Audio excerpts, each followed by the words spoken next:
London, April 1817. The Royal Opera House stood resplendent in the spring evening, its columns illuminated by hundreds of flickering gas lamps that cast dancing shadows across the eager crowds gathering beneath its portico.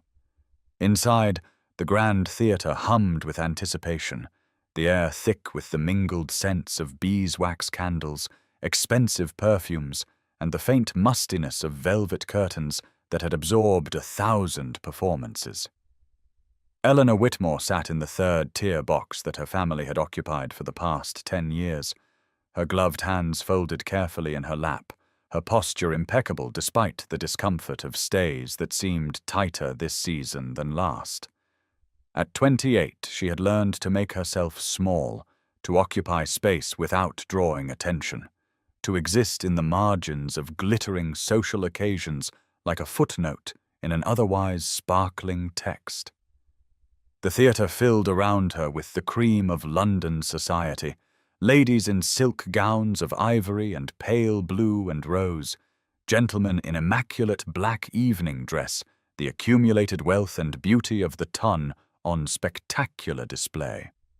Her mother, Mrs. Margaret Whitmore, sat to her right, adjusting her widow's cap with nervous fingers, ever conscious of their somewhat diminished position since Mr. Whitmore's death 5 years prior. To her left, her younger sister Lydia, now Mrs. Lydia Harcourt these past 2 years, glowed with the particular radiance that exceptional beauty confers, her golden curls arranged in artful ringlets, her complexion like cream, her figure the subject of admiring glances from every box and stall. Eleanor had long ago accepted that she would always be the shadow to Lydia's light, the plain elder sister whose function was to provide contrast, to make beauty more beautiful by proximity to ordinariness. The orchestra began tuning their instruments, that discordant symphony of preparation that always made Eleanor's heart quicken despite herself, for if society found her lacking in every grace that mattered, music had always offered her refuge, a private kingdom where she needed no beauty or youth or marriageable charm to find belonging. She knew every opera in the season's repertoire, had studied the scores, understood the structure and genius of the compositions in ways that her more socially successful peers never troubled themselves to do. Tonight's performance was Mozart, The Marriage of Figaro, and Eleanor felt the familiar tingle of anticipation as the house lights began to dim, as conversations dropped to whispers, as the conductor raised his baton. For the next 3 hours, she could forget that she was a spinster, an embarrassment, a cautionary tale mothers used to frighten their daughters into accepting proposals before time ran out. For 3 hours, she could simply be. The first act concluded with a cascade of applause that rippled through the theatre like a wave, and Eleanor rose with the rest of her family as the house lights brightened, illuminating faces flushed with pleasure and the animated chatter that always accompanied intermission.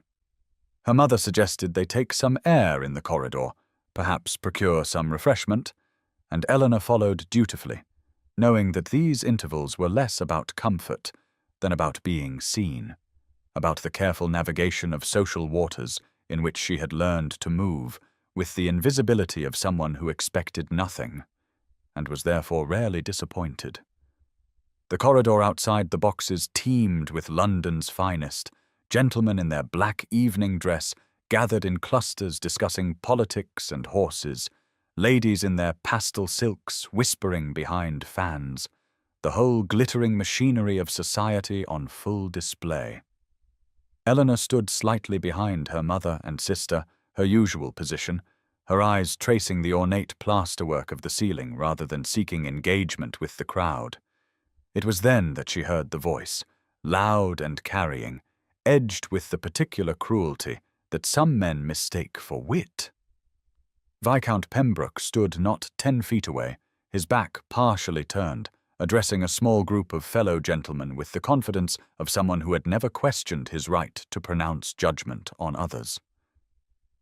The Whitmore ladies, he was saying, such a study in contrasts, the younger a diamond of the first water, and the elder, well, remarkably plain, past any hope of matrimony, I should think, 28 if she is a day, and without a single feature to recommend her.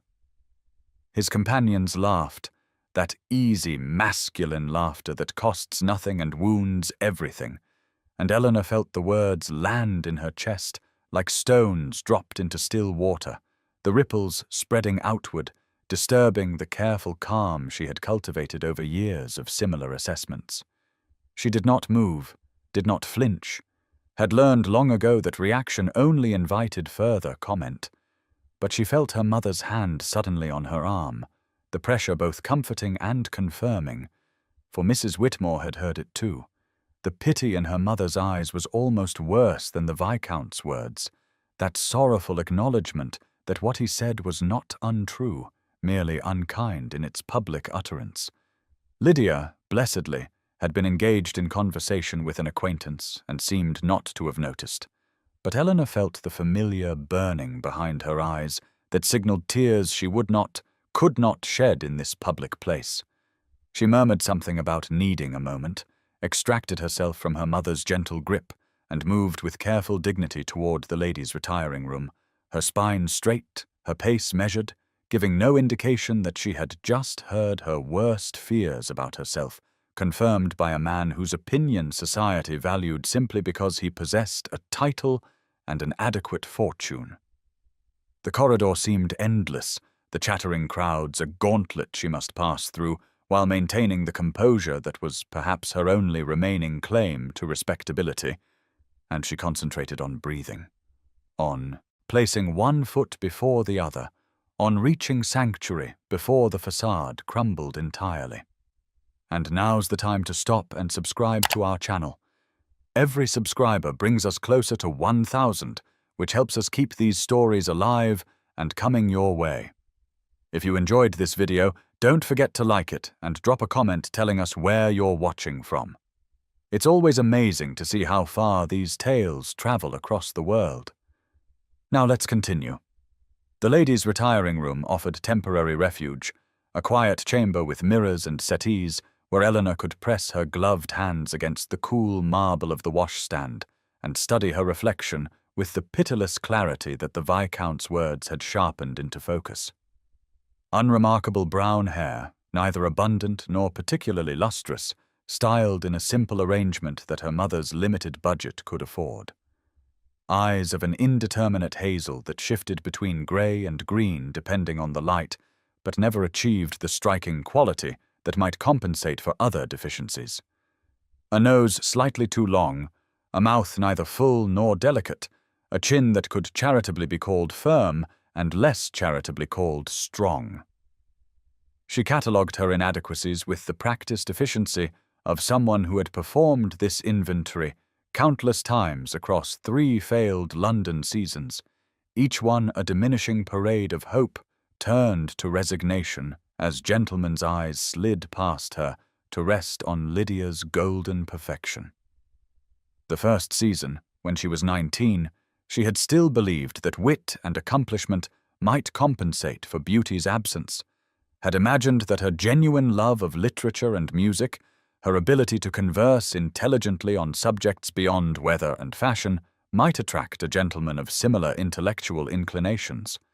The second season had taught her that such gentlemen, if they existed at all, were already married or had no intention of seeking wives among the daughters of minor gentry with modest dowries. The third season, at 21, she had attended with the grim determination of someone fulfilling an obligation rather than pursuing a dream, and when it concluded without a single serious offer, she had felt less disappointment than relief that the charade was finally over. Since then, she had crafted a life of small dignities and private pleasures, her days filled with music she played only when alone, books she ordered from the lending library and consumed in the quiet of her room, needlework that gave her hands purpose and her mind the freedom to wander into imaginative landscapes where appearance mattered less than the content of one's character. She had become the maiden aunt before there were nieces or nephews to aunt, had accepted that her function was to support her mother in widowhood, to admire Lydia's children when they eventually arrived, to fade gradually into the wallpaper of other people's lives with grace and without complaint. She had built walls around hope itself, recognizing it as the enemy of peace. For hope invited disappointment, and disappointment was a luxury she could no longer afford. The Viscount's words had not told her anything she did not already know, had merely given public voice to the private verdict she had long ago pronounced upon herself. Yet hearing it spoken aloud in that glittering corridor had somehow made it more real, more final, a door closing that she had not realized might still have been fractionally ajar. She straightened her spine, smoothed her modest gown of dove-grey silk that her mother had insisted was elegant in its simplicity, though Eleanor knew it for what it was, an acknowledgment that she was past the age for girlish pastels,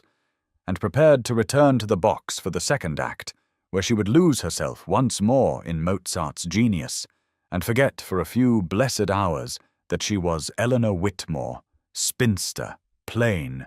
and past all hope.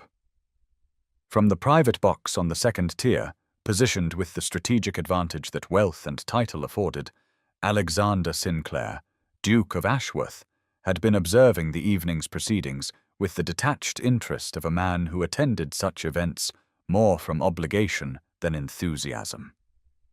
At 35, he had been back in London for only a fortnight after 2 years of self-imposed exile at his country estate in Derbyshire, where he had retreated following the death of his wife Catherine from a fever that had taken her with shocking swiftness, leaving him alone in a vast house filled with memories and the echoing absence of her laughter. Society had begun to murmur that his mourning had extended beyond what was proper, that a duke had responsibilities that included producing an heir, that he must think of remarrying. But Alexander found the prospect exhausting and faintly distasteful, for he had genuinely loved Catherine, and the thought of subjecting himself once more to the marriage market, with its calculated displays and mercenary mothers, filled him with a weariness that went bone deep. He had come to the opera this evening because his man of business had suggested that continued absence from town would be remarked upon, and because music had been one of the few pleasures that still reached him through the grey fog of his grief, Mozart's genius transcending even sorrow. The intermission had drawn him to the front of his box, where he could observe the crowd below, that glittering mass of humanity engaged in the ancient rituals of display and assessment, and it was then that he had witnessed the scene in the corridor. His position afforded him both visual and auditory access, and he had heard the Viscount Pembroke's pronouncement with perfect clarity, had seen the words strike the young woman in grey like a physical blow, though she gave no outward sign beyond a slight stiffening of her shoulders. What arrested Alexander's attention was not the cruelty itself, for he had long ago concluded that Pembroke was a fool whose title exceeded his character by a considerable margin,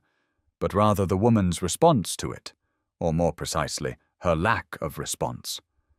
She did not weep, did not flee, did not even alter her expression beyond a brief flicker that might have been pain, or might have been something deeper, some ancient recognition that this was merely confirmation of verdicts already internalized. Instead, she had moved with extraordinary dignity toward the retiring rooms, her carriage erect, her pace measured, and Alexander had found himself leaning forward slightly, studying her profile as she passed beneath his box, noting the intelligence in her eyes, the fineness of her bone structure that had nothing to do with conventional prettiness and everything to do with character written in the architecture of a face.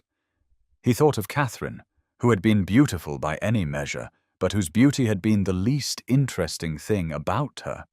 and he thought of the empty years stretching ahead in which he was expected to select some appropriate ornament to fill the position of Duchess, and something in him, some part that he had thought permanently frozen, stirred with an emotion he could not immediately name. The young woman disappeared into the retiring rooms, her mother following with a solicitude that spoke of love and pity intermingled, and Alexander remained standing at the edge of his box, his mind working with unusual speed and clarity, turning over possibilities and consequences, aware that he stood at one of those peculiar junctures where a single decision might alter the trajectory of multiple lives. Alexander returned to his seat as the second act commenced, but the music that had drawn him to the opera house in the first place now served merely as backdrop to the thoughts turning with unusual velocity through his mind, thoughts that circled around that moment in the corridor and the woman in grey who had absorbed cruelty with such devastating composure. He was not a man given to impulse, his temperament having always tended toward careful consideration and measured action, qualities that had served him well in managing his considerable estates and navigating the treacherous waters of political life. Yet something in what he had witnessed had penetrated the careful insulation he had wrapped around himself since Catherine's death. For 2 years he had moved through the world as though separated from it by a pane of glass, able to observe but not truly participate, performing his duties with mechanical precision while feeling nothing, or rather feeling only the grey fog of grief that had settled over everything, like November mist obscuring a landscape that had once been familiar and beloved. Catherine had been his partner in the truest sense, a woman whose lively intelligence and genuine warmth had made their marriage a sanctuary from the artifice and calculation that characterized so much of aristocratic life. And when the fever had taken her in a matter of days, leaving him standing beside her bed holding a hand that had already grown cold, something in him had simply stopped, a clock whose mechanism had ceased its reliable ticking. Society had been patient at first, understanding that a man needed time to mourn a wife he had actually loved rather than merely married for dynastic convenience. But patience had limits, and whispers had begun about his duty to his title, his need to produce an heir, the waste of allowing such a fortune and position to languish without proper stewardship of succession. He had ignored these whispers with the privileged indifference of a duke who need answer to no one. But beneath the indifference lay a deeper dread, for the thought of subjecting himself again to the marriage market, of evaluating and being evaluated like livestock at a fair, of selecting some appropriate young woman based on bloodline and dowry and the symmetry of her features, filled him with a revulsion so profound it bordered on nausea. Yet watching that woman in the corridor absorb the Viscount's casual cruelty, seeing in her response not weakness but a terrible strength born of long practice at enduring dismissal,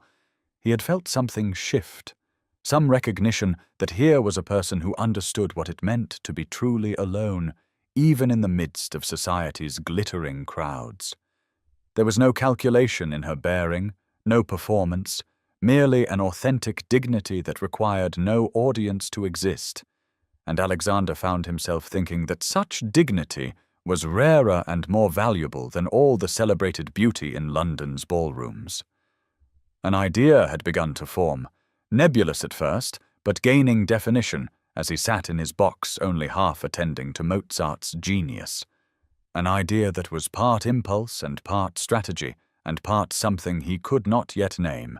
but that felt surprisingly like the first stirring of genuine interest he had experienced since Catherine's death. By the time the final curtain fell and the audience rose in thunderous applause, Alexander had made his decision,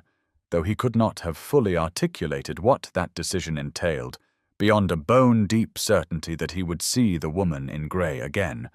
that he would discover whether the quality he had glimpsed in that brief moment of observation was as genuine as it had appeared,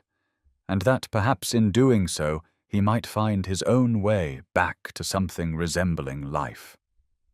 3 days passed, during which Eleanor retreated into the familiar routines that structured her quiet existence, finding solace in the leather-bound volumes of poetry that lined the shelves of her father's former study, a room that had become her sanctuary since his death 5 years prior, and in the meticulous needlework that occupied her hands, while leaving her mind free to wander through landscapes more forgiving than the glittering ballrooms of Mayfair. She had not spoken of the incident at the opera to anyone, though she suspected from her mother's unusually gentle manner and Lydia's careful avoidance of the subject that they too had heard the Viscount's pronouncement, and the knowledge that her humiliation had been witnessed by those she loved added another layer of mortification to the memory that she was trying, with limited success, to relegate to the vast internal archive of slights and dismissals she had learned over the years to simply endure. It was therefore with surprise rather than interest that she looked up from her embroidery on the third afternoon to find her mother entering the drawing-room with a most peculiar expression, something between astonishment and calculation, holding the morning's copy of the Times as though it contained intelligence of national significance rather than the usual accounts of political maneuvering and society gossip. Mother settled into her accustomed chair with an air of barely suppressed excitement that immediately put Eleanor on guard, for she had learned that her mother's enthusiasms regarding society matters rarely boded well for her own peace of mind, and indeed the words that followed confirmed her instinctive wariness. The Duke of Ashworth, her mother announced with the gravity of one reporting a military victory, had purchased the Royal Opera House in its entirety, an acquisition that had apparently required a sum so extraordinary that even the newspapers' typically restrained reporting conveyed something approaching shock, and all of London was buzzing with speculation about what could have motivated such an unprecedented transaction. Eleanor's first thought, delivered with the practical detachment she had cultivated as armor against disappointment, was that dukes did inexplicable things simply because they could, and that the financial maneuvers of the aristocracy had no relevance whatsoever to her own circumstances. Her mother continued with mounting animation, recounting the theories circulating through drawing-rooms across Mayfair, suggestions that the Duke intended to renovate the building, or establish it as some sort of monument to his late wife, or assert his position in society after his long absence, each speculation more elaborate than the last. And Eleanor listened with the patient tolerance of one who has heard countless society tales and found them all equally remote from her actual life. She returned her attention to her needlework, the familiar rhythm of needle through fabric providing a meditative anchor, and privately resolved that she would not attend the opera again this season, for the memory of that corridor and the Viscount's words had tainted what had been one of her few reliable pleasures, and she would not subject herself to the possibility of repetition. Better to remain here in this quiet room with her books and her needlework and the small dignities of an existence that required nothing from society and therefore could not be disappointed by its judgments. And if this retreat felt more like defeat than wisdom, well, she had become adept at not examining such distinctions too closely. The invitation arrived on heavy cream stationery that bore the ducal seal of Ashworth, delivered by a liveried footman whose very presence at their modest townhouse door sent the household into a state of barely controlled chaos. And Eleanor stood in the hallway watching her mother's hands tremble slightly as she broke the wax seal and unfolded the single sheet of paper whose contents would somehow, though Eleanor did not yet understand how, alter the careful equilibrium she had constructed around her disappointments. The Duke of Ashworth requested the honour of the Whitmore family's presence at the Royal Opera House as his personal guests for a performance of Don Giovanni on Friday evening, the note explained in an elegant masculine hand that suggested education and care rather than the careless scrawl affected by so many fashionable gentlemen, and he had taken the liberty of reserving his private box for their exclusive comfort, hoping that they might do him the kindness of accepting this small gesture of hospitality. Eleanor's mother read the invitation aloud 3 times, as though repetition might reveal some hidden meaning in the courteous phrases, her voice rising with each iteration until even the usually unflappable housekeeper emerged from the kitchen to learn what occasion warranted such excitement, and when the contents had been thoroughly communicated to every member of the household staff, her mother turned to Eleanor with an expression of such triumphant hope that Eleanor felt her stomach sink with a dread she could not have fully articulated. This was pity, she told herself, some elaborate aristocratic gesture born of noblesse oblige, the Duke having perhaps witnessed or heard of the Viscount's cruelty, and decided in a moment of charitable impulse to offer compensation in the form of this invitation, and the prospect of sitting in his private box while society whispered and speculated about why the Duke of Ashworth would bother with the plain Miss Whitmore filled her with a humiliation so acute it bordered on nausea. She wanted to refuse, to plead a headache or prior commitment, to remain safely within the walls of this house where expectations had been reduced to manageable dimensions and disappointment had lost its power through sheer repetition. But her mother was already planning what they would wear, already calculating the social currency of being seen as guests of a duke, already reviving hopes that Eleanor had thought finally and mercifully buried after 3 failed seasons and 8 years of increasing invisibility. The Viscount's words echoed in her mind like a curse that had taken physical form, remarkably plain, past any hope of matrimony, and she could not shake the conviction that accepting this invitation would somehow expose her to an even more public form of that same judgment, that whatever kindness motivated the Duke's gesture would only highlight by contrast how unworthy she was of such attention.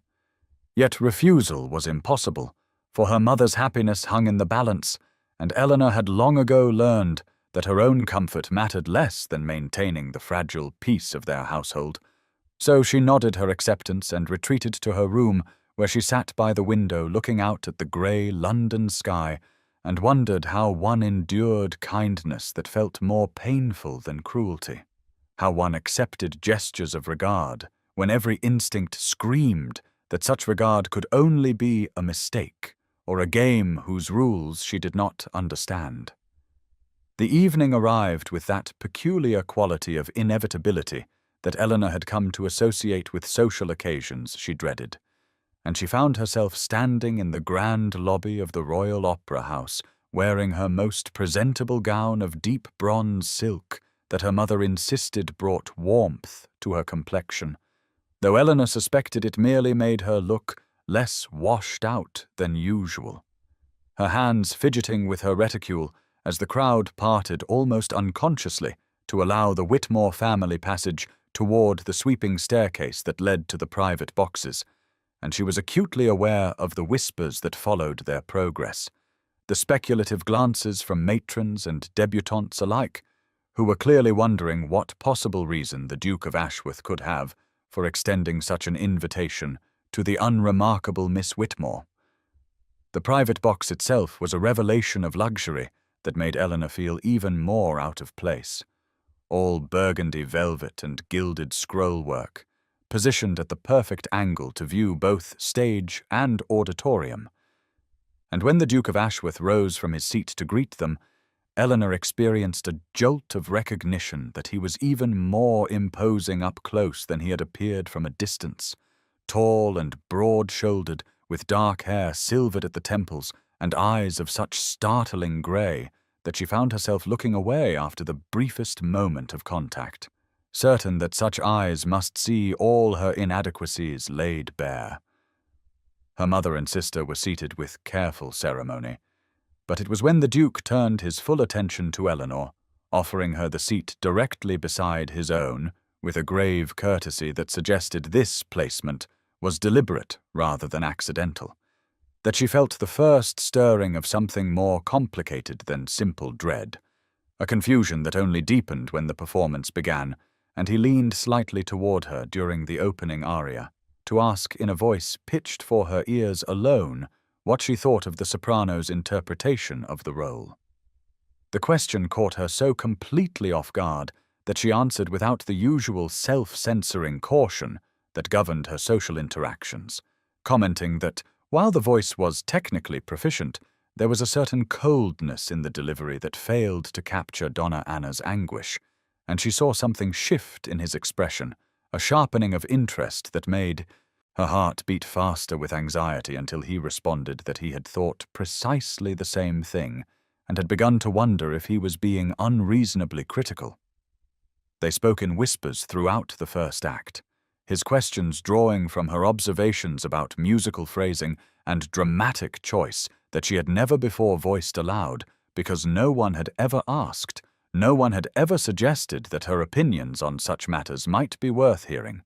and she found herself forgetting to maintain the careful guard she had constructed around her thoughts,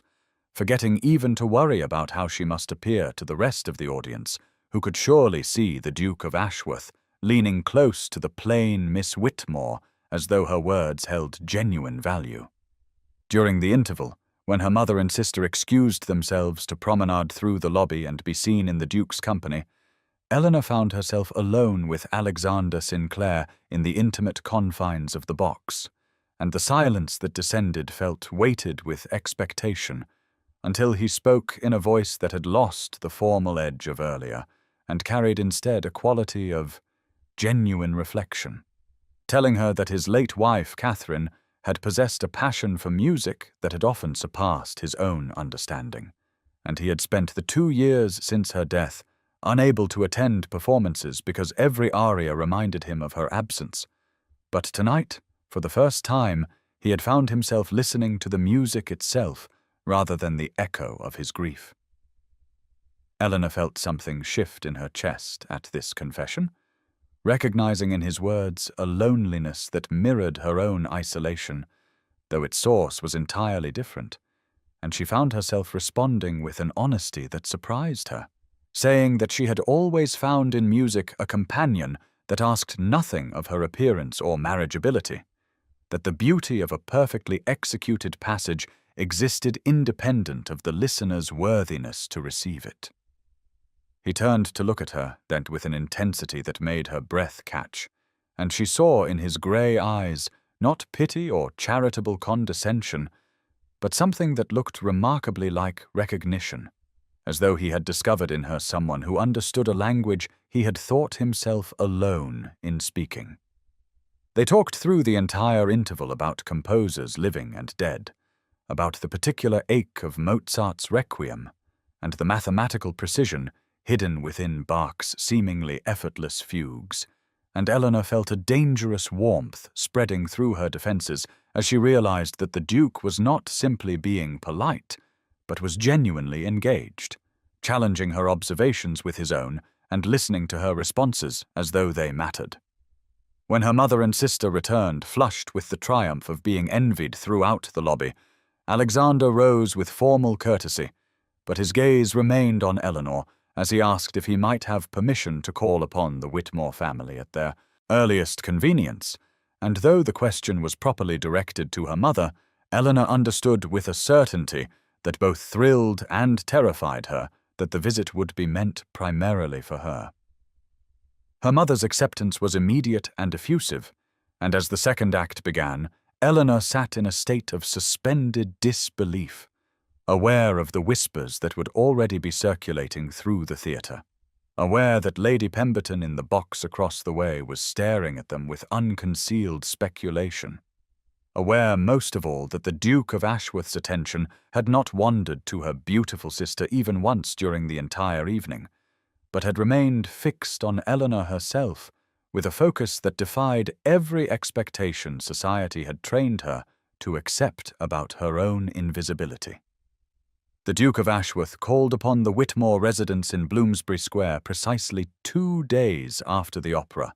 arriving in a carriage so fine that it drew the attention of every neighbour fortunate enough to witness its approach, and Eleanor watched from the drawing-room window with her heart climbing into her throat as Alexander Sinclair descended with that particular grace that came from a lifetime of aristocratic bearing, dressed in a coat of dark blue superfine that emphasized the breadth of his shoulders, and carrying a small package wrapped in paper that her mother would later discover contained a first edition of Wordsworth's poems, which he presented to Eleanor with the casual comment that he had recalled her mentioning an appreciation for the romantic poets during their conversation at the opera. That first visit set a pattern that would repeat with remarkable consistency over the following 3 weeks, Alexander calling every other day with a regularity that had her mother in transports of speculation, and Eleanor herself suspended in a state of cautious disbelief. And what astonished her most profoundly was not simply that he came, but that his attention remained so unmistakably fixed upon Eleanor rather than upon Lydia, who was present for propriety's sake,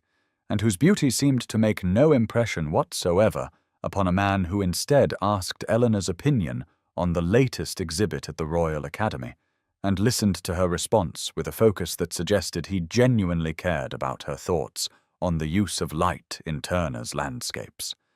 On the 4th visit, he suggested a walk in Hyde Park, and Eleanor found herself strolling along the Serpentine with a duke at her side, while society's most elevated members paused in their own promenades to stare with unconcealed shock at the sight,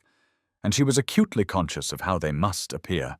Alexander so distinguished in his bearing, and herself so thoroughly ordinary beside him.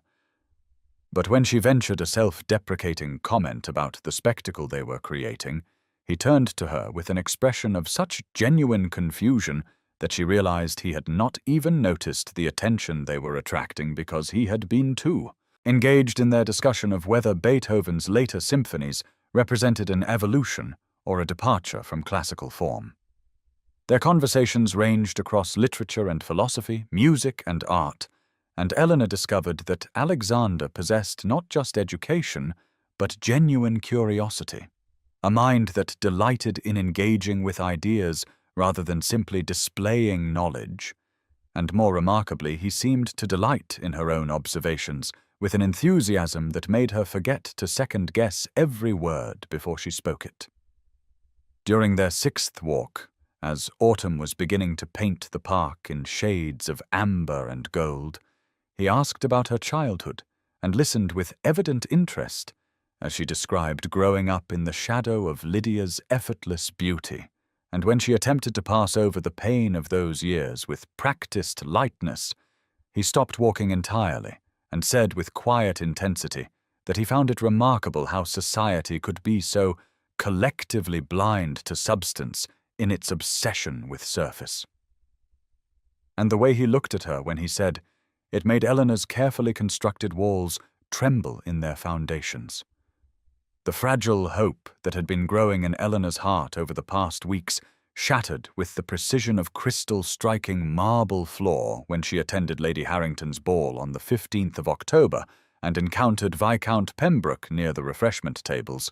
his voice carrying with that particular projection that suggested he intended to be overheard as he remarked to his companion Lord Whitley that the spectacle of the Duke of Ashworth's recent attentions to Miss Whitmore had provided endless entertainment to those with the wit to perceive it, wondering aloud what charitable impulse, or perhaps what private wager could possibly explain a man of Ashworth's standing, devoting such concentrated effort to the cultivation of a woman so thoroughly unremarkable in every particular. Eleanor felt the blood drain from her face as she stood frozen behind a pillar of autumn flowers, her hand trembling so violently that the glass of lemonade she held threatened to spill, and she heard Pembroke continue with casual cruelty that perhaps the Duke required a companion for intellectual discourse and had wisely chosen a plain blue stocking who would be so grateful for his notice that she would never presume to expect actual romantic feeling. A sensible arrangement, really, when one considered that Ashworth surely had no intention of actually marrying the woman, but was merely passing time in an unconventional manner until a suitable duchess presented herself. The words landed with the force of physical blows, and what made them so devastating was not their novelty, but rather how perfectly they articulated the fears that had plagued Eleanor's own thoughts during every sleepless night since Alexander's attentions had begun. The terrible suspicion that this could not possibly be real, that she was participating in some elaborate drama whose true purpose remained hidden from her. She managed to set down the glass and retreat to the ladies' retiring room before anyone could witness the tears that threatened, and she sat in the small antechamber staring at her reflection in the gilt mirror and seeing exactly what the Viscount had described. A woman of 28 with unremarkable features and no particular claim to beauty, the sort of woman who should be grateful for any attention at all, and certainly had no right to expect the genuine regard of a duke. When her mother found her 20 minutes later and insisted they return to the ballroom because Alexander had arrived and was asking for her, Eleanor felt something inside herself, closing like a door pulled shut against winter wind. And though she returned and smiled and accepted Alexander's request for a dance, she felt herself retreating behind the protective walls she had so foolishly allowed to crumble, responding to his warm conversation with polite but distant courtesy that she could see confused and perhaps hurt him. During their waltz, as his hand rested with perfect propriety at her waist and his grey eyes searched her face with obvious concern, she could not bring herself to meet his gaze directly, because if she did, she feared she would break entirely. And when he asked quietly if something was wrong, she assured him with practiced lightness that she was merely fatigued, watching something shift in his expression that looked remarkably like disappointment, before he nodded and did not press further, leaving Eleanor to wonder with sick certainty whether she had just seen the beginning of his withdrawal, the inevitable conclusion of whatever game or charitable project she had unknowingly been participating in all along. Alexander Sinclair noticed Eleanor's withdrawal with the precision of a man who had learned to read the subtle language of grief and disappointment in the 2 years since his wife's death. And when he arrived at Lady Harrington's ball the following evening, and observed Viscount Pembroke holding court near the card-room with that particular expression of smug satisfaction that suggested recent mischief, he understood with sudden clarity exactly what had occurred to cause Eleanor's retreat. He had spent the previous night unable to sleep, replaying their waltz and the way she had refused to meet his eyes, the careful politeness that had replaced the growing warmth between them, and he had felt something he had not experienced since his youth, a fierce protective anger at the thought of someone wounding a person he had come to care for deeply. The Duke of Ashworth was not a man given to public displays or social confrontation. His grief had made him even more private than his natural temperament dictated, but as he watched Pembroke gesture expansively while his companions laughed at some witticism, Alexander felt a cold determination settle in his chest like ice forming on a winter pond. He crossed the ballroom with deliberate purpose, his tall frame cutting through the crowd with an authority that made people step aside instinctively, and the conversations around him began to falter as society's most perceptive observers recognized that something significant was about to occur. He stopped directly before Pembroke's circle with such commanding presence that the Viscount's laughter died mid-sound, and Alexander said in a voice that carried with perfect aristocratic clarity to every corner of that section of the ballroom that he wished to address a matter of some importance regarding the proper conduct expected of gentlemen. Pembroke's face shifted from surprise to wariness as Alexander continued with devastating courtesy that he had observed a troubling trend among certain members of the ton, specifically the tendency of those with little substance to compensate for their own inadequacies by diminishing others, a practice he found not merely distasteful, but indicative of profound weakness of character. He noted that he had recently had occasion to witness Viscount Pembroke engage in such behavior, repeatedly offering uninvited commentary on a lady of impeccable character and considerable depth, and he wished to clarify for all present that such commentary reflected entirely on the poverty of the Viscount's own judgment rather than on the lady in question. The silence in the ballroom had become absolute, every fan stilled and every conversation abandoned, as London's elite recognized they were witnessing something extraordinary. A duke publicly cutting down a viscount with words as precise as surgical instruments.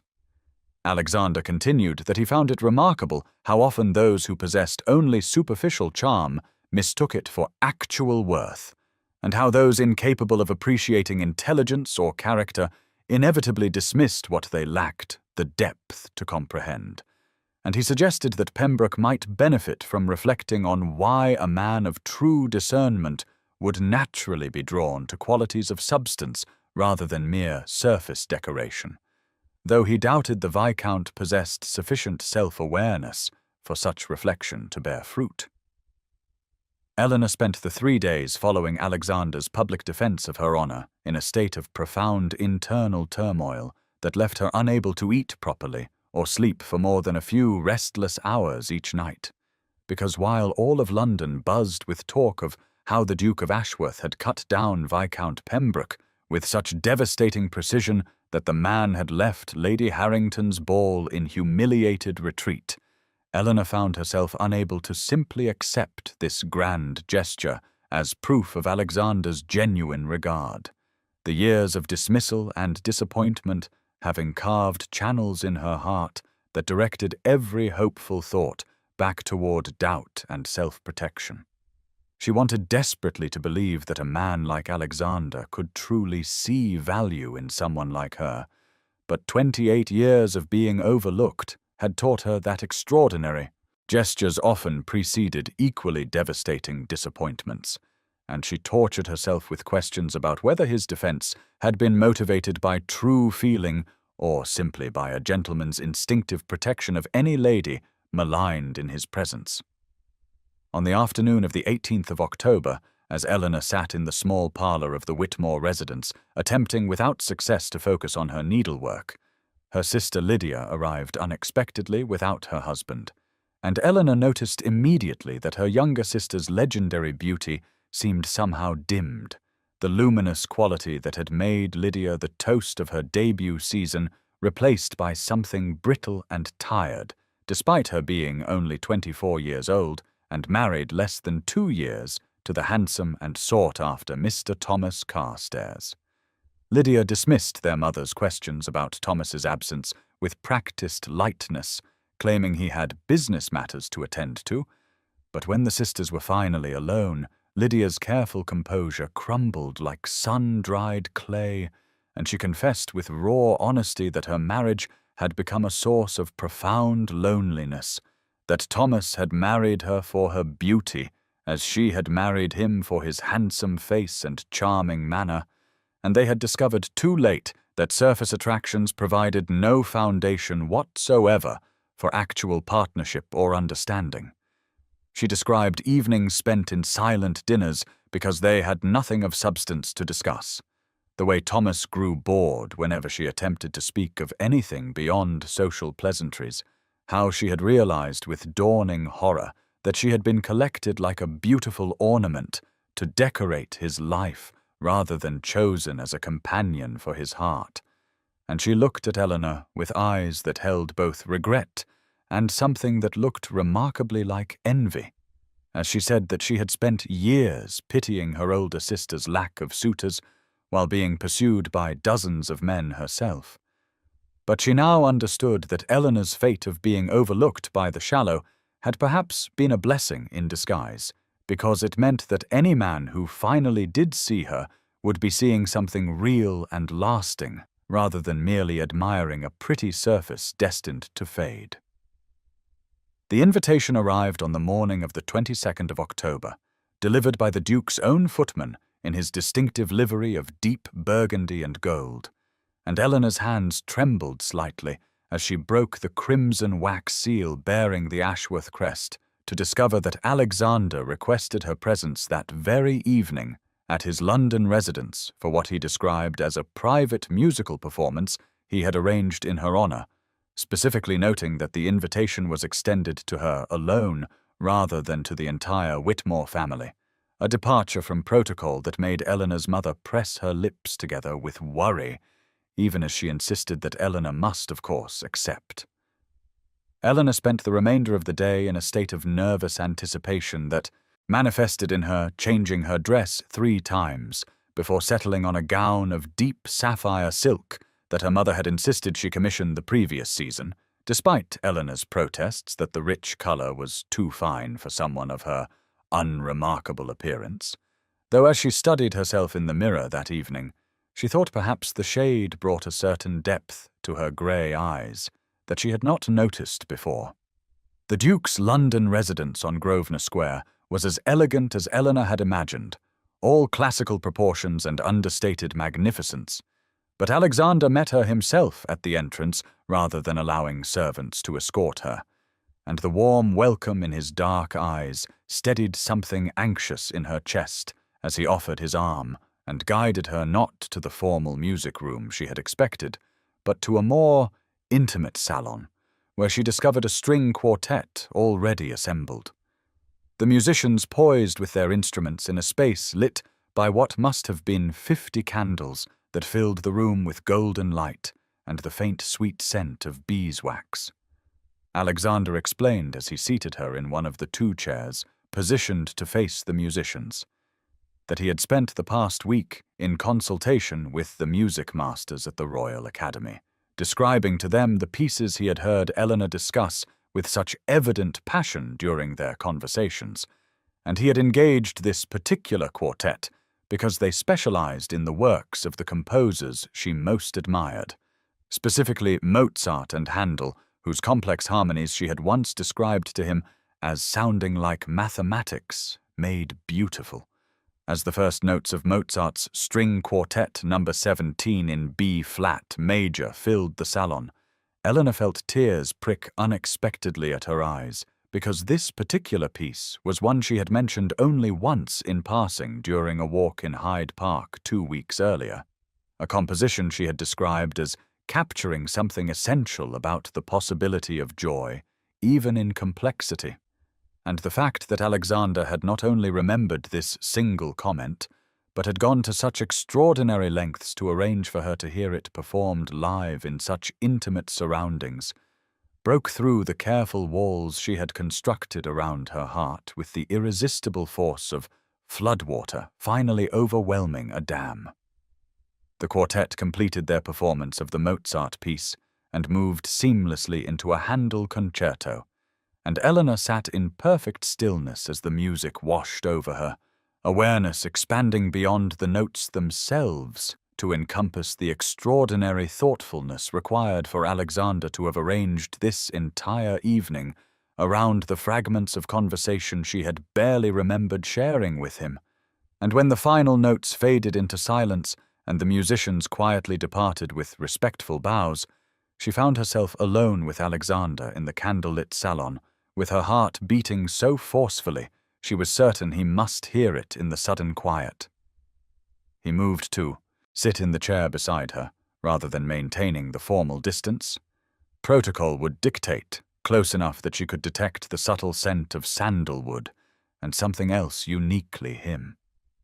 And for a long moment, neither spoke, as the weight of unspoken feeling filled the space between them like a presence of its own substance and texture. Eleanor knew she stood at a precipice, that she could retreat back into the safe resignation that had protected her for so many years, or she could step forward into the terrifying vulnerability of honest expression, and she discovered that Lydia's words about the hollowness of surface beauty, combined with this evening's demonstration of genuine understanding, had shifted something fundamental in her capacity for courage. She turned to face Alexander directly, her grey eyes meeting his dark ones without the shields she usually employed, and her voice emerged quieter than she intended, but steady as she told him that she needed to speak plainly, even if such directness violated every rule of proper feminine conduct, because she could not continue this dance of courtship without understanding his true intentions and motivations. She confessed with painful honesty that every kindness he showed her, every attention he paid, existed in her mind against the constant backdrop of Viscount Pembroke's assessment of her as plain and unmarriageable, that she had spent 28 years learning the precise limitations of her appeal and value in society's eyes, and while she wanted desperately to believe his interest was genuine, she could not silence the voice that whispered she must be some sort of project or charitable endeavor, a woman he pitied rather than desired, an object of his benevolence rather than his affection. The words, once released, seemed to hang in the air between them, and Eleanor braced herself for the polite reassurances, or worse, the confirmation of her fears. But Alexander's expression transformed into something raw and unguarded as he leaned forward and took her hands in his with a gentleness that contradicted the intensity burning in his eyes. He told her in a voice roughened by emotion that he would speak with equal honesty, even if such vulnerability was not the habit of dukes or men trained to maintain aristocratic reserve. And he confessed that after his wife's death, 2 years earlier, he had believed himself permanently sealed away from genuine feeling, going through the motions of his responsibilities while experiencing nothing but a grey emptiness where his heart had once resided. He explained that watching her at the opera that first evening, seeing her absorb the Viscount's cruelty with such quiet dignity, and then turn back to the performance with undiminished attention to the music, had cracked something open in the frozen landscape of his grief. And in the weeks since he had found himself thinking not of duty or obligation, but of the particular way her eyes lit when she spoke of something that moved her, the intelligence and depth of feeling he saw in her that society dismissed because it could not be captured in the crude measurements of conventional beauty. He told her that she had awakened him to the possibility of genuine connection again, and if she could not yet see her own extraordinary value, then he would simply have to continue demonstrating it until she believed what he already knew with complete certainty, that she was precisely the woman he wanted, not despite her differences from society's shallow ideals, but because of the substance and grace that made her unlike anyone he had ever known. The moment stretched between them, charged with possibility, and Eleanor saw in his eyes an intention that made her breath catch as he leaned closer, his hand rising to touch her face with a tenderness that made her eyelids flutter closed in anticipation. But the sharp sound of the salon door opening shattered the intimacy as Alexander's butler appeared with profuse apologies about an urgent matter requiring the Duke's immediate attention. And though Alexander dismissed the interruption with barely concealed frustration, the spell was broken, and Eleanor found herself returned home an hour later with her emotions in beautiful chaos and her certainty about his feelings finally preciously secured. But the following morning brought complications that Eleanor had not anticipated, beginning with her mother's appearance in her bedroom before breakfast with an expression of maternal anxiety that Eleanor had learned to recognize as the precursor to difficult conversations. And Mrs. Whitmore settled herself on the edge of Eleanor's bed to express concerns that had apparently kept her wakeful through much of the night about whether the Duke was perhaps merely amusing himself with Eleanor's company, whether a man of his position would truly contemplate a permanent attachment to a woman who brought neither great beauty nor significant fortune to such an alliance, and whether Eleanor was perhaps allowing hope to blind her to the likelihood of eventual heartbreak. The words, though spoken with loving concern, reopened wounds that Alexander's declarations had begun to heal, and Eleanor's attempts to convey the depth and sincerity of what had passed between them the previous evening met with her mother's skeptical observation that men of rank often believed their own sentiments in the moment without such feelings necessarily leading to honorable proposals. The conversation left Eleanor shaken and uncertain, despite her desire to trust in what she had seen in Alexander's eyes, and her disquiet only increased when she accompanied her mother and Lydia to Lady Pemberton's drawing-room that afternoon for tea, and found herself the subject of speculation among the assembled society matrons, whose observations, delivered in voices pitched to seem confidential, but carefully calibrated to reach Eleanor's ears, suggested that the Duke's attentions were widely viewed as an eccentric whim that would inevitably pass once he returned to his senses and remembered his duty to contract an alliance appropriate to his station and consequence. Lady Pemberton herself joined the conversation with observations about how Eleanor must be enjoying this unusual attention while it lasted, and though the words were delivered with a smile, their implication was clear enough that Eleanor felt the familiar weight of social judgment settle back onto her shoulders with crushing force. And by the time she returned home that afternoon, her fragile confidence had eroded to the point that she found herself wondering whether her mother and the society matrons were perhaps correct in their assessment that she was foolishly mistaking temporary interest for genuine commitment.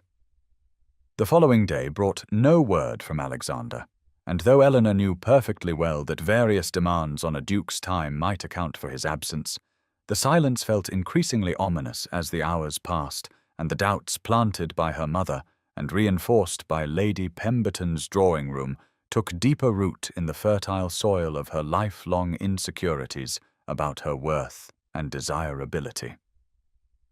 By the second day without communication, Eleanor had nearly convinced herself that the entire courtship had been exactly what she had feared from the beginning, some incomprehensible whim or charitable impulse that Alexander had now recognized as impractical and inappropriate, and she was preparing herself for the inevitable polite withdrawal when a footman arrived with a letter bearing the Ashworth seal and a request that Eleanor present herself at the Royal Opera House at 8 o'clock that evening, alone if she was willing to trust him with such an irregular arrangement, with a carriage sent to convey her safely. Eleanor's hands trembled as she read the brief message, and though her mother expressed alarm at the impropriety of an unmarried woman meeting a gentleman on in the evening, something in the careful phrasing of Alexander's request convinced Eleanor that whatever he intended to communicate required privacy and the specific setting of the opera house itself, and she found herself agreeing, despite every rule of proper conduct suggesting she should decline. The Duke's carriage arrived precisely at the appointed hour, and Eleanor made the journey through the London streets with her heart alternating between hope and dread, uncertain whether she was travelling toward a declaration or a gentle dismissal. And when she arrived at the opera house, she found it dark and apparently empty, except for a single attendant who escorted her through the silent corridors to the private box where she had first sat as Alexander's guest all those weeks ago. Alexander stood waiting in the box, and the candlelight illuminated his expression with a warmth that immediately eased her worst fears, and he took her hands in his and told her that he had something to show her, something he hoped would answer the doubts he suspected she harbored about the sincerity of his feelings and intentions. He guided her attention to a brass plaque newly installed on the entrance to the box, and Eleanor leaned forward to read the engraving that proclaimed this space as the Whitmore box, dedicated in honor of Eleanor Whitmore. And when she turned to him in confusion, he explained that he wanted her to understand why he had purchased the Royal Opera House, a decision that had mystified London society and prompted endless speculation about his motivations and mental state. Alexander explained that when he witnessed the Viscount's cruelty toward her that evening weeks ago, watching her absorb those cutting words with such dignity before returning her attention to the music she loved, something had shifted in him that he had not fully understood until much later, and in the days that followed, he found himself unable to forget the image of her quiet grace in the face of such thoughtless malice. He told her that he had purchased the Royal Opera House not as an investment or a whim, but because he could not bear the thought that she might forever associate a place of such beauty with the memory of being diminished and dismissed,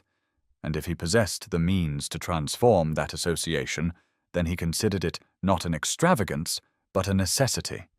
a way of ensuring that when she attended the opera in future, she would enter not as someone merely tolerated by society, but as someone honored in the very architecture of the building itself.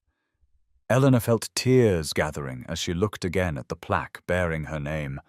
understanding now the magnitude of what he had done and the depth of feeling that had motivated such an extraordinary gesture. And when she turned back to him, her vision was blurred, but her heart was more certain than it had ever been. Alexander took both her hands in his and drew her closer, and in the intimate candlelight of the box where their story had truly begun, he told her that he had brought her here tonight because he had a question to ask her, one that required a setting equal to its importance, and he wanted her to hear his proposal in a place that now belonged to her as much as it belonged to him. He said that in the months of their acquaintance, she had given him something he thought he had lost forever when his wife died, not a replacement for what he had loved before, but something new and equally precious. A connection built not on the superficial attractions that society prized, but on genuine recognition and understanding and shared passion for the things that gave life meaning beyond mere appearance or status. He told her that when he looked at her, he saw intelligence and sensitivity and a capacity for deep feeling that most people spent their entire lives never developing, and he considered himself not her benefactor or patron, but rather the grateful recipient of her attention and regard, profoundly fortunate that circumstances had allowed their paths to cross at a moment when both of them were ready to recognize in each other what they had been seeking. Then Alexander lowered himself to one knee in the box that bore her name, and in a voice steady with conviction, he asked Eleanor Whitmore if she would consent to become his wife, to share his life and his name and his determination to build a partnership founded on mutual respect and genuine affection rather than the empty conventions that governed most society marriages. He promised that if she accepted him, she would never again have to endure the casual cruelty of people too limited to recognize her worth, not because he would shelter her from the world, but because together they would demonstrate through the happiness and harmony of their union that society's narrow definitions of value were meaningless when measured against the substance of true connection. Eleanor's acceptance came not in elaborate words, but in a simple affirmative spoken through tears of joy and relief. And as Alexander rose from his knee and drew her into his arms, she felt the weight of every cruel judgment and dismissive glance she had endured over 28 years lift from her shoulders as though it had never existed, replaced by the certainty that she was genuinely loved, not despite her perceived shortcomings, but for the person she actually was beneath society's shallow assessments. The news of their engagement spread through London with the speed and intensity of wildfire, and by the following afternoon, every drawing-room in fashionable society buzzed with speculation and commentary about the surprising match between the distinguished Duke of Ashworth and the decidedly unremarkable Eleanor Whitmore, with reactions ranging from genuine happiness for the couple to barely concealed astonishment that such an eligible gentleman had chosen so unconventional a bride. Eleanor's mother wept with joy and relief when Alexander formally requested her blessing, expressing gratitude that her elder daughter would not face the lonely fate of permanent spinsterhood that had seemed inevitable mere months earlier. And though Eleanor might have once felt wounded by her mother's transparent relief, she now understood it as simply a parent's concern for a child's welfare within the limited framework of understanding her mother possessed. Lydia embraced her sister with unfeigned delight, and whispered that Eleanor had found something far more valuable than the surface attractions that had determined Lydia's own marital choice. And in her younger sister's eyes, Eleanor saw both happiness and a trace of wistful envy for the genuine partnership Eleanor had secured. The formal announcement appeared in the Morning Post and was received with various degrees of enthusiasm across the social spectrum, with Alexander's true friends expressing pleasure that he had found companionship after his years of grief, while those more concerned with status and convention struggled to understand what had prompted such an unexpected alliance. Viscount Pembroke received the news while taking breakfast at his club, and reportedly went quite pale before retreating from the dining room without finishing his meal, and within days it became apparent that his social standing had suffered considerably from his public humiliation at Alexander's hands, and his well-known animosity toward the woman who would now be the Duchess of Ashworth, a position that placed her decidedly beyond his capacity for casual cruelty. Several society matrons who had previously dismissed Eleanor with faint contempt now scrambled to repair their relationships with her, suddenly remembering previous acquaintance and expressing delight at her good fortune with a transparency that might have been amusing had it not revealed so clearly the superficial values that governed their world. Lady Pemberton herself called at the Whitmore residence to offer strained congratulations, and Eleanor received her with perfect courtesy but without the desperate gratitude for attention that might once have characterized her response to notice from such an elevated source, her newfound confidence evident in the gracious but reserved manner with which she accepted the older woman's poorly concealed surprise. Alexander's own social circle welcomed Eleanor with considerably more warmth, particularly those friends who had worried about his prolonged isolation after his wife's death, and who recognized in his bearing a renewed engagement with life that spoke well of his choice. The weeks that followed the engagement announcement passed in a whirlwind of wedding preparations that transformed Eleanor's daily existence from quiet routine into elaborate activity. Yet through it all, what struck her most profoundly was not the selection of fabrics or the planning of menus, but rather the internal shift that occurred as she gradually allowed herself to fully believe in the reality of her happiness and the genuineness of Alexander's devotion. He called upon her daily, and in those visits Eleanor discovered a tenderness in him that had only been hinted at during their courtship, a careful attention to her comfort and preferences that made it clear he viewed their approaching marriage not as the acquisition of a wife to fill a vacant position, but as the beginning of a genuine partnership built on mutual care and consideration. When the modiste arrived with samples of silk and lace for the wedding gown, Alexander insisted on being consulted about Eleanor's preferences, and though propriety dictated he should not see the finished garment before the ceremony, he made certain that every decision reflected her taste, rather than simply conforming to what fashion dictated or what would impress society observers. Eleanor found herself choosing a gown of ivory silk with delicate embroidery that pleased her aesthetic sensibility, rather than the more elaborate confection her mother initially suggested, and Alexander's approval of her choice gave her confidence that her instincts about beauty and appropriateness were valid, despite years of being told implicitly that her judgment in such matters was suspect. The most meaningful moments of preparation came not in the grand decisions about the ceremony itself, but in smaller choices that revealed the life they would build together, particularly the selection of music for both the wedding ceremony and the breakfast that would follow. Alexander arranged for them to meet with the musical director of the Royal Opera House, and together they spent an entire afternoon discussing which pieces would best express the significance of the occasion, with Eleanor's knowledge of composers and Alexander's genuine interest in her opinions creating a collaboration that felt like a preview of their future harmony.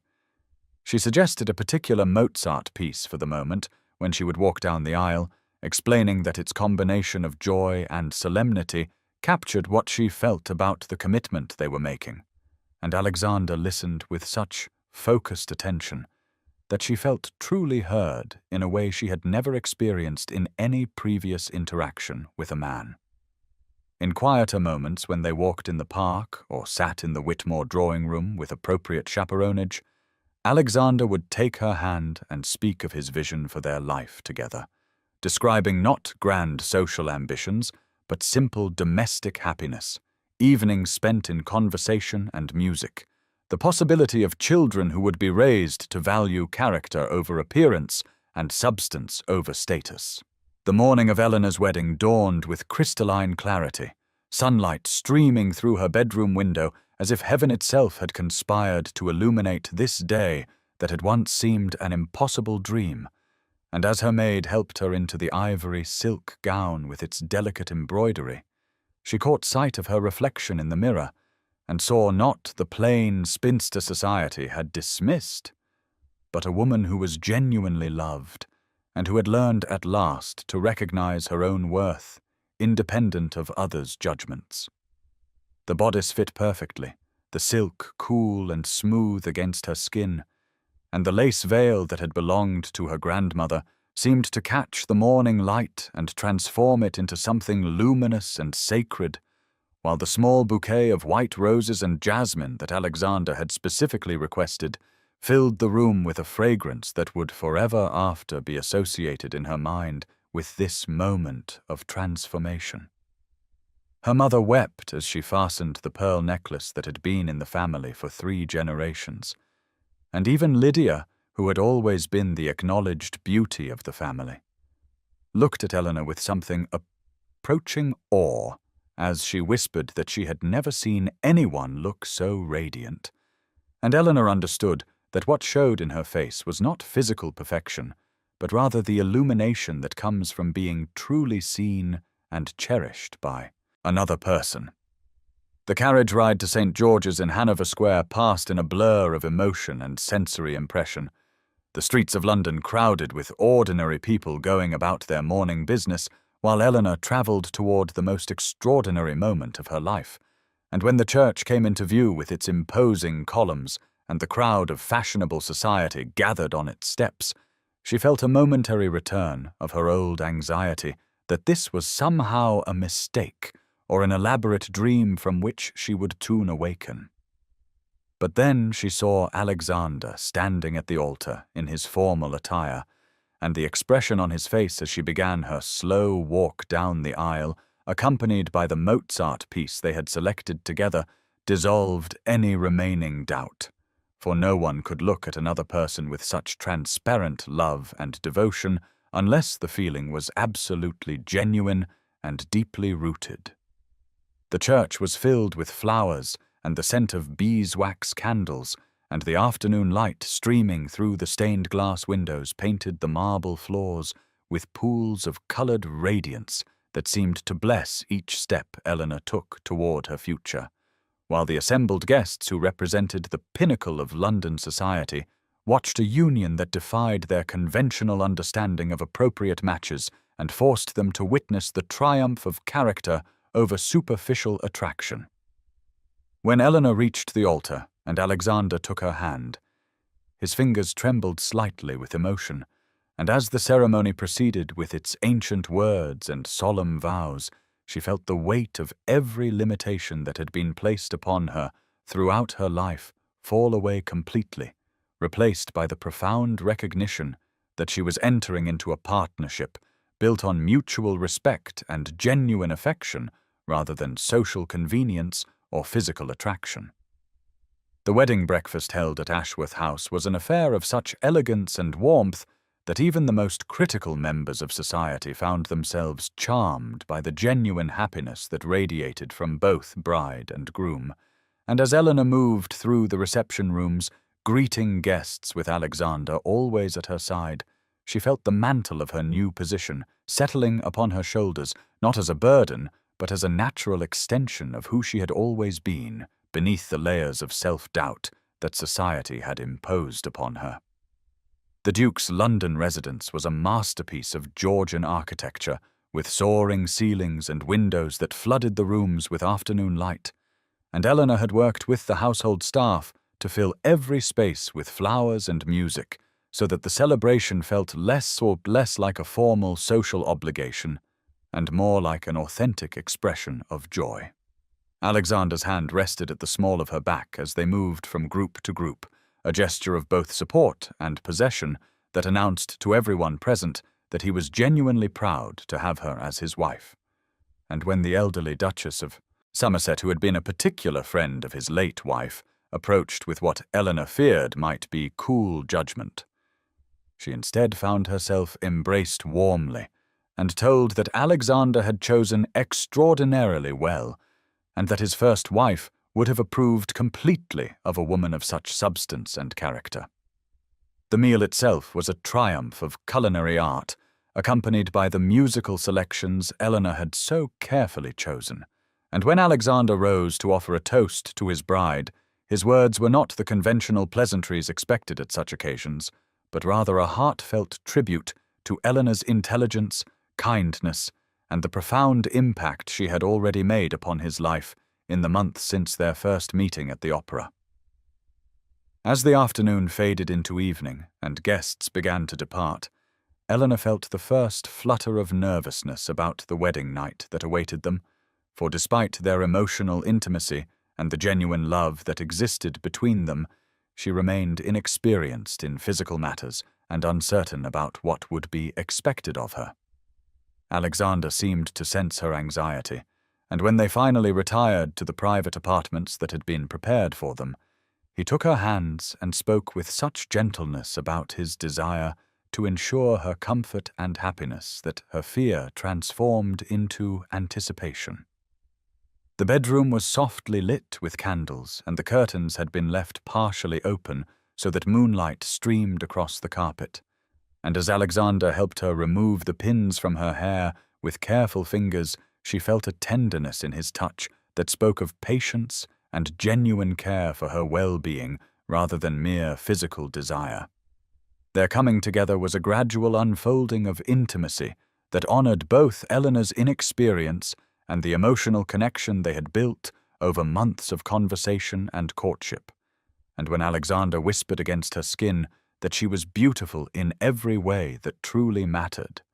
she finally believed him completely and allowed herself to experience the full depth of physical and emotional union without reservation or doubt. The days that followed established the pattern of their married life, with Eleanor discovering that being Duchess of Ashworth meant not conforming to some predetermined role, but rather bringing her authentic self to the position and allowing her natural grace, intelligence, and warmth to shape how she engaged with both household management and social obligations, while Alexander proved himself to be not a distant, aristocratic husband, but a genuine partner who sought her opinion on matters of estate business and political concern. 6 months into their marriage, Eleanor had transformed Ashworth House from a place of quiet mourning into a residence that hummed with culture and warmth, and the change was most evident in the music salon she had established every Thursday evening, where the finest musicians and most thoughtful members of society gathered not for empty social display but for genuine appreciation of art and intelligent conversation. Alexander would often position himself near the doorway during these evenings, simply to watch Eleanor move through the assembled guests with a confidence that seemed to radiate from somewhere deep within her, the way she listened with complete attention when the violinist explained his interpretation of a particular passage, or how she gently drew out a shy young composer who had been invited to share his work, and he marveled at how thoroughly she had grown into her role as Duchess, while never losing the essential qualities of character that had first drawn his attention.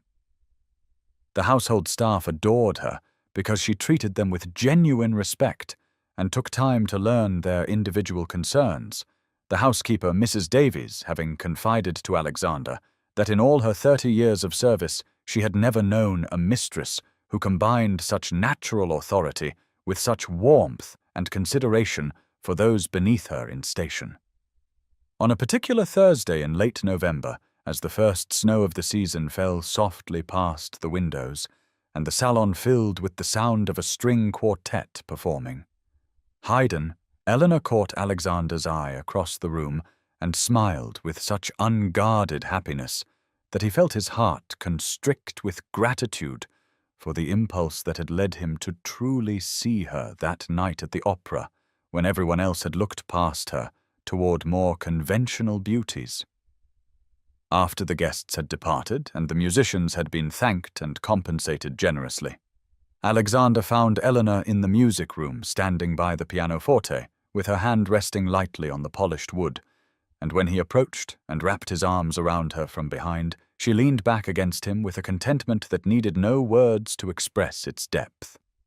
They had established a ritual of ending these evenings together in comfortable silence, sometimes discussing a particular performance or guest,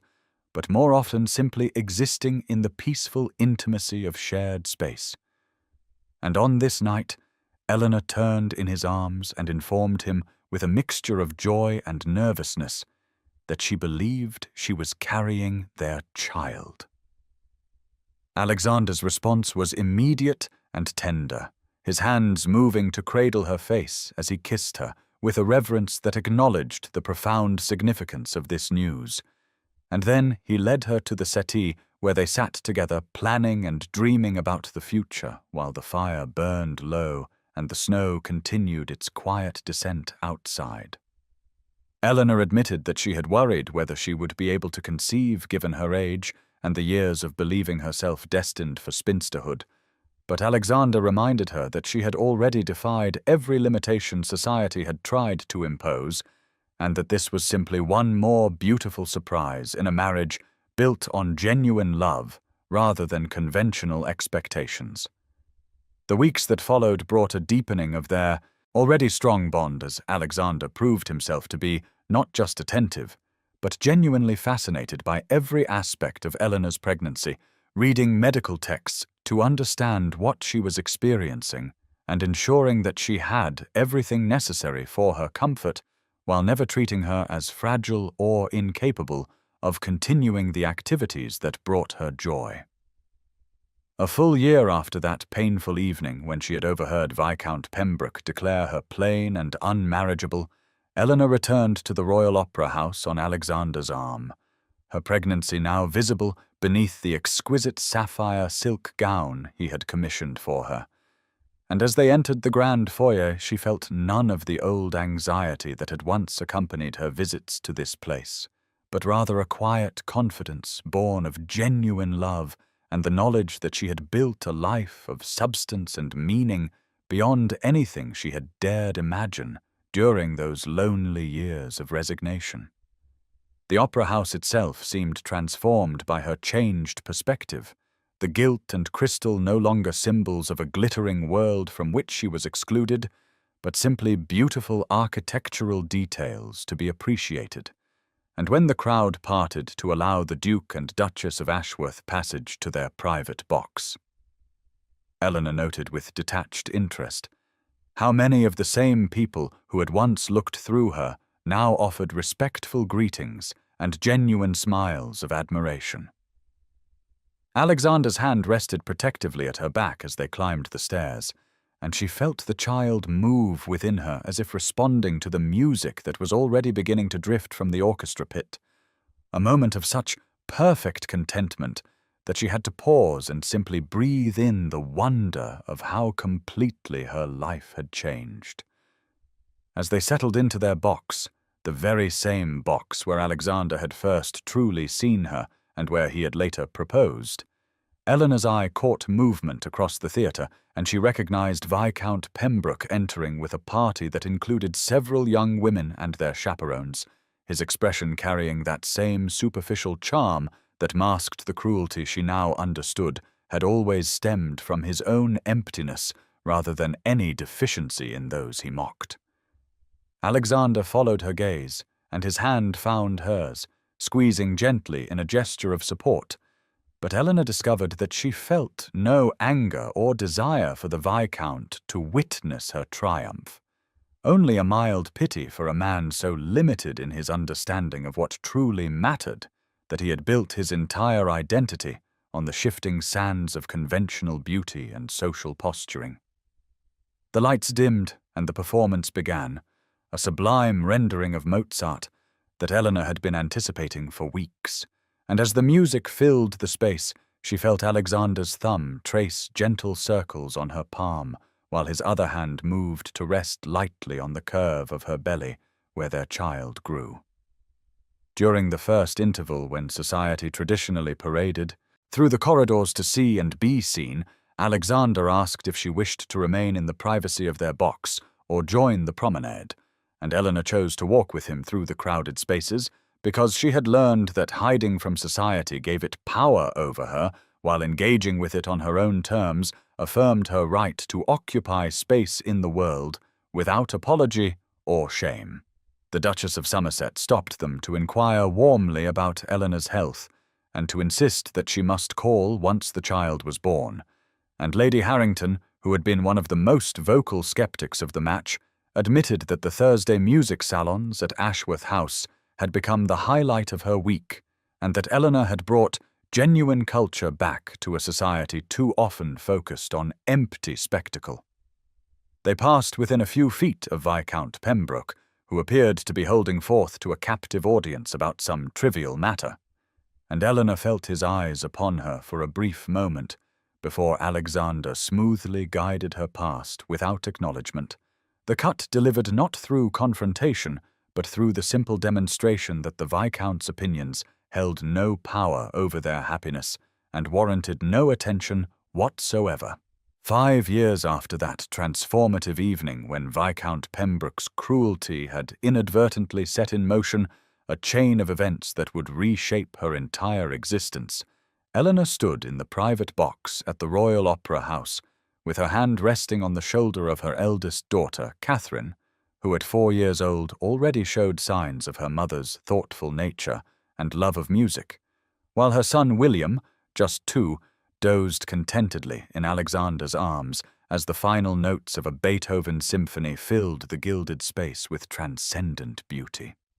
Eleanor had made it a tradition to bring the children to carefully selected performances, wanting them to grow up understanding that places of culture belonged to them not by virtue of their title or appearance, but because beauty and art were birthrights available to all who approached with open hearts and minds. As she watched Catherine's small face absorbed in concentration, Eleanor reflected on how completely her understanding of her own worth had been transformed not by Alexander's love alone, though that had been the catalyst, but by the gradual recognition that the limitations she had accepted for were so long as were never truths about her value,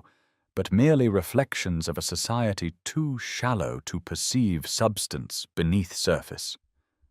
Alexander caught her eye over their son's sleeping form and smiled with the intimate warmth of a man who had found in marriage not just contentment, but daily discovery, and Eleanor felt the familiar swell of gratitude for the courage she had found to accept love when it arrived in a form she had not anticipated, and from a direction she had not been watching. The opera house itself stood as a monument to the truth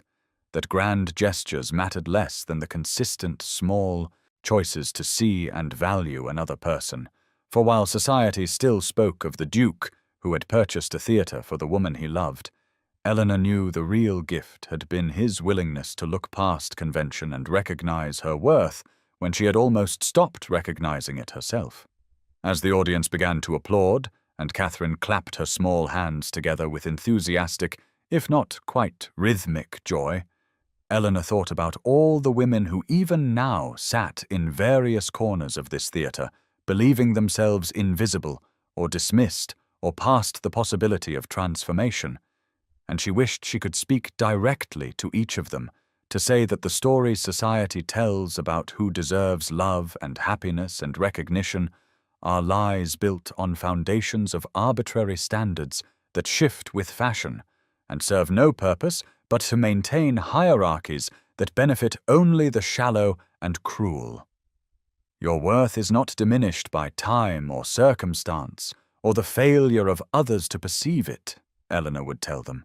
and it is never too late for life to surprise you with beauty and love if you can maintain the courage to remain open to possibility, even after disappointment has taught you to expect nothing. Alexander shifted William to his other arm and reached for Eleanor's hand, and as they prepared to leave the box and return to the home they had built together, a home filled with music and laughter and the daily practices of genuine partnership, Eleanor sent a silent blessing toward her younger self, who had sat in these seats feeling invisible and hopeless, grateful beyond measure that she had maintained enough dignity and openness to recognize love when it finally saw her clearly.